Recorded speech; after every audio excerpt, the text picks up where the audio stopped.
कहते हैं जन्मदिन हर किसी की जिंदगी में खुशियां लेकर आता है।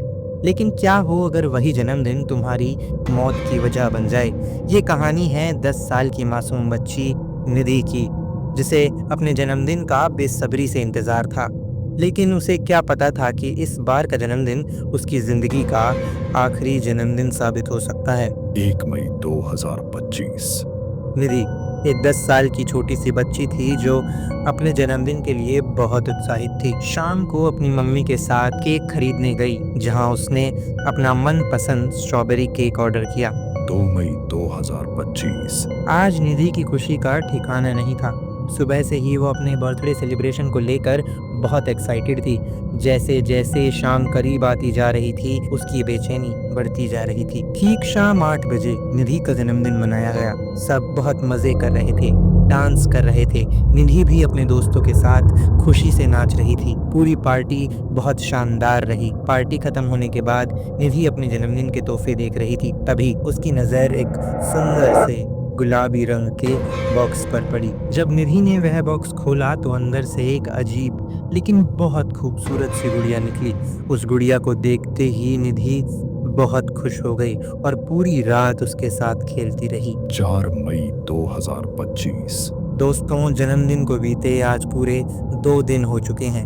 निधि पूरा दिन उस गुड़िया के साथ बिताने लगी है। अब वो हर छोटी बड़ी बात पर गुस्सा करने लगी थी और मानो उसके चेहरे से हंसी गायब ही हो गई हो।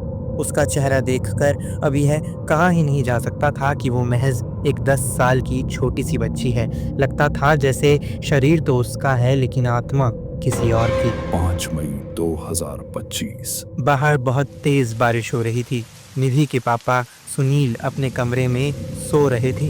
तभी अचानक एक बहुत तेज चीख की आवाज आती है। आवाज सुनकर सुनील की आंखें खुल गई। दोस्तों, वो आवाज और किसी की नहीं बल्कि निधि की मम्मी श्वेता की थी। सुनील दौड़ता हुआ घर के बाहर गया। गार्डन में श्वेता जोर जोर से रो रही थी। उसके आगे उनके घर के पेट टफी की लाश पड़ी हुई थी। टफी की मौत कैसे हुई ये कोई नहीं जानता था।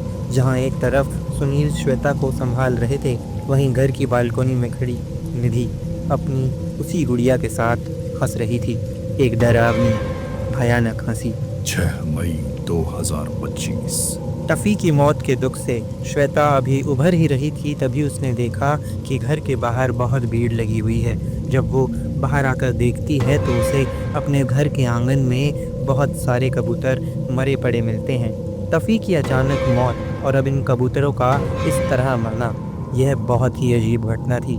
यह महज कोई इत्तेफाक नहीं हो सकता था। इसलिए श्वेता इन चीज़ों को नज़रअंदाज करने की बजाय अपने बेस्ट फ्रेंड सुभाष को अपने घर बुलाती है। सुभाष, जो कि एक पैरानॉर्मल एक्सपर्ट था, अगले ही दिन श्वेता के घर आ गया। श्वेता सुभाष को सारी बातें बता रही होती है। तभी सुभाष ने देखा कि निधि ऊपर सीढ़ी के पास खड़ी होकर उसे घूर रही थी। ऐसा लग रहा था जैसे सुभाष का वहां होना निधि को बिल्कुल पसंद नहीं आ रहा था। सुभाष की नज़र उस गुड़िया पर पड़ी जिसे निधि अपने सीने से लगाए खड़ी थी। उस गुड़िया को देखते ही सुभाष सहम गया और तुरंत श्वेता से उसे घर ड्रॉप करने के लिए कहा। रास्ते में सुभाष ने श्वेता को बताया कि जो गुड़िया निधि के हाथ में थी वो कोई साधारण गुड़िया नहीं है, बल्कि एक श्रापित लाबुबू गुड़िया है जो बहुत खतरनाक है। सुभाष ने बताया कि जब भी किसी को ऐसी श्रापित लाबुबू गुड़िया मिली है, वो आने वाले 5 दिनों के अंदर अंदर मर गया है। श्वेता सुभाष की ये बातें सुनकर बहुत डर गई, क्योंकि निधि को भी वो गुड़िया मिले 4 दिन हो चुके थे और सुभाष के मुताबिक कल निधि की मौत निश्चित थी। श्वेता के पूछने पर सुभाष ने बताया कि इस लाबुबू गुड़िया से बचने का सिर्फ एक ही तरीका है और वो है इस गुड़िया को गायत्री मंत्र पढ़ते हुए जला देना। लेकिन इस बात का खास ध्यान रखना होगा कि गुड़िया पूरी तरह जल जाए। अगर गुड़िया पूरी तरह नहीं जली तो परिणाम और भी बुरे हो सकते हैं। श्वेता घर जाकर सुनील को सब बताती है। सुनील और श्वेता दोनों ही निधि के कमरे में धीरे से जाते हैं। रात के करीब 1 बज चुके थे। निधि अपने बेड पर सो रही थी। उसने अभी भी उस गुड़िया को अपने सीने से लगा रखा था। श्वेता हल्के हल्के कदमों के साथ निधि की तरफ बढ़ती है। वो निधि के हाथों से गुड़िया लेने ही वाली थी कि तुरंत निधि की आंखें खुल जाती हैं। निधि की आंखें बिल्कुल लाल थी, जैसे उसकी आंखों में खून उतर आया हो। वो श्वेता को बहुत डरावने तरीके से घूर रही थी। श्वेता निधि का यह रूप देखकर बहुत डर गई। वो चीखना चाहती थी पर चीख नहीं पा रही थी। तभी दरवाजे के पास खड़े सुनील ने गायत्री मंत्र पढ़ना शुरू कर दिया। ओम भूर्भुवः स्वः तत्सवितुर्वरेण्यं भर्गो देवस्य धीमहि धियो यो नः प्रचोदयात्।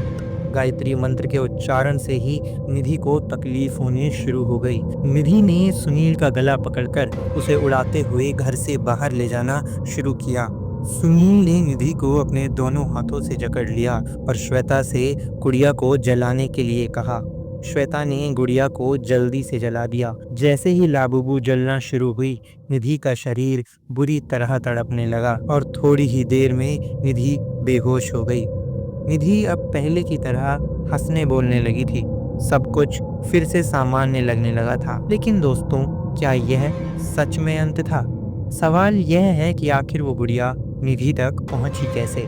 किसने उसे वो श्रापित लाबुबू डॉल भेजी और क्यों? क्या यह सब महज एक संयोग था या किसी भयानक योजना की शुरुआत? और सबसे बड़ा सवाल, क्या वाकई निधि अब उस श्राप से पूरी तरह आज़ाद हो चुकी थी या फिर लाबुबू बस अपनी अगली चाल चलने के लिए तैयार हो रही थी? अगर आप इन सभी सवालों के जवाब जानना चाहते हैं तो हमारे चैनल खूनी फ्लिक्स को सब्सक्राइब कर लीजिए, क्योंकि बहुत जल्द हम लेकर आ रहे हैं श्रापित लाबुबू हॉरर स्टोरी पार्ट 2, जहां हर जवाब के साथ एक नया डर आपका इंतजार कर रहा है। धन्यवाद।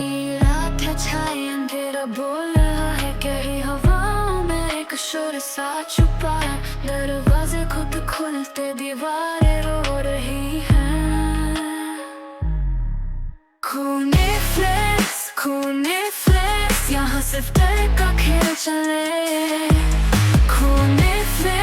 खूनी फ्लेक्स यहाँ रूहें कहानियाँ कहे।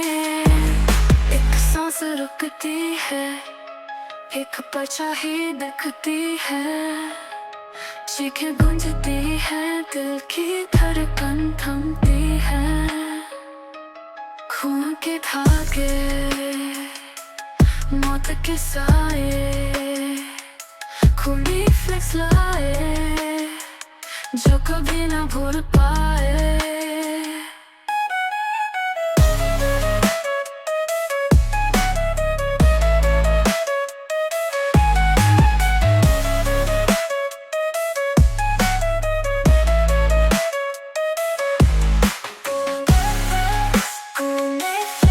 यहाँ सिर्फ डर का खेल चले। यहाँ रूहें कहानियाँ कहे।